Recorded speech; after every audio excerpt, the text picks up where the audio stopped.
Greetings, I'm John Setzler. Welcome back to the Kamado Joe cooking channel.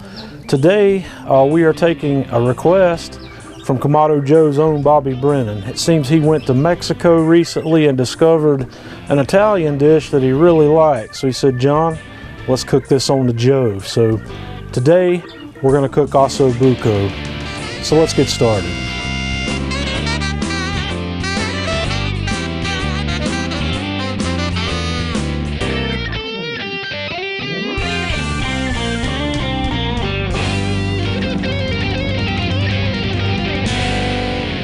Okay, today I'm going to work on the Kamado Joe Classic. I've got my flexible cooking rack installed and I have the X rack installed in the lower position. I'm going to light up 2 Kamado Joe fire starters in the firebox here, and we're going to let this burn for about 10 minutes or so with the lid open. Okay, after we get our fire going, we're going to set our heat deflector, both halves of our heat deflector, on top of the accessory rack, and then I'm going to set my cast iron braising pan right on top of the accessory rack. We're going to close the grill up and get our temperature up to about somewhere between 400 and 450 degrees. In order to get to 4 to 450, I'm going to open my bottom vent about 2/3 of the way. We're going to leave that right where it is for the duration of this cook, and I'm going to close the top slider almost all the way and leave the daisy wheel fully open until we get to temperature. Okay, some of the research I've done about the meat used to make Osso Buco. Traditionally this is made with veal shanks. Sometimes it's made with beef shanks, and sometimes it's made with just cuts from a Boston butt or a pork roast. I was unable to source veal shanks this week, so we're using some fairly large beef shanks here, and I am going to liberally season these with some of the Kamado Joe peppered sea salt. We're going to shake a good bit of that on both sides of these, and then I'm just going to pat that in.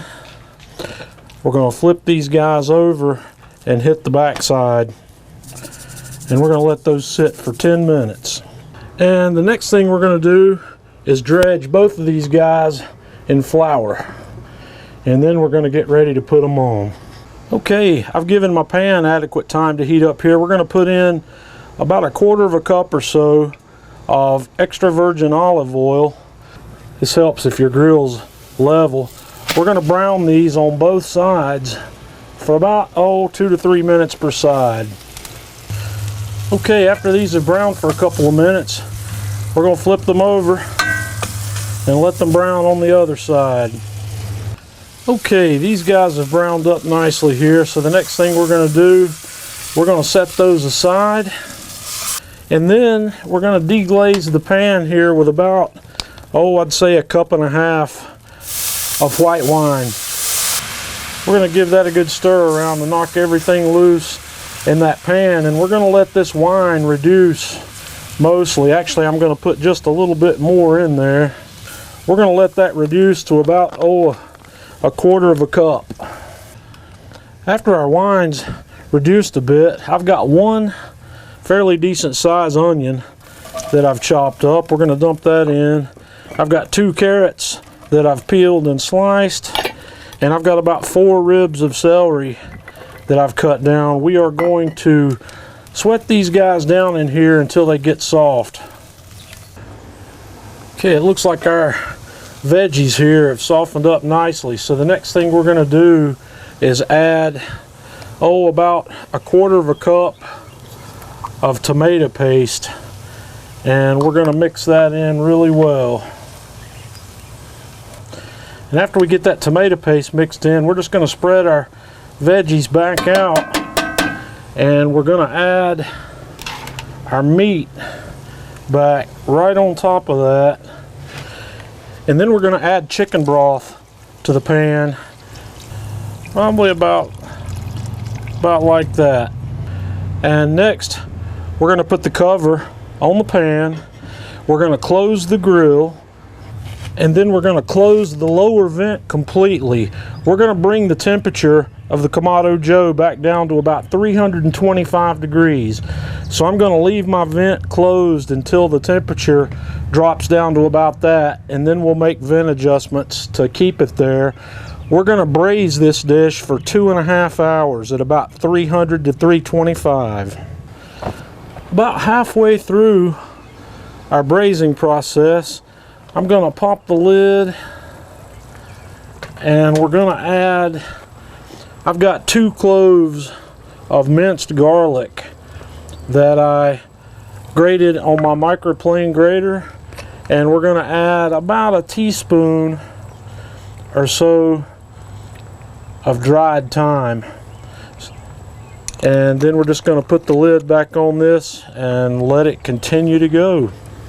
Alrighty folks, we've been going for right at 2.5 hours, so let's have a peek here. Man, I wish you could smell this cooking.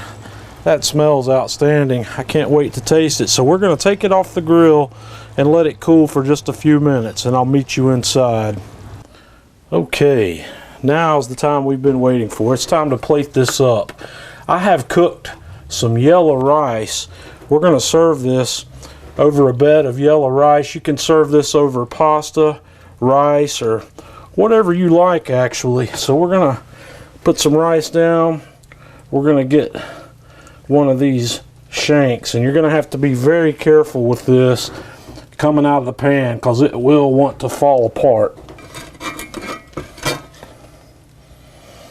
You're going to set that bad boy right on top, and then we're going to get some of our veggies out of the pan to go right on top of that, and some of that sauce.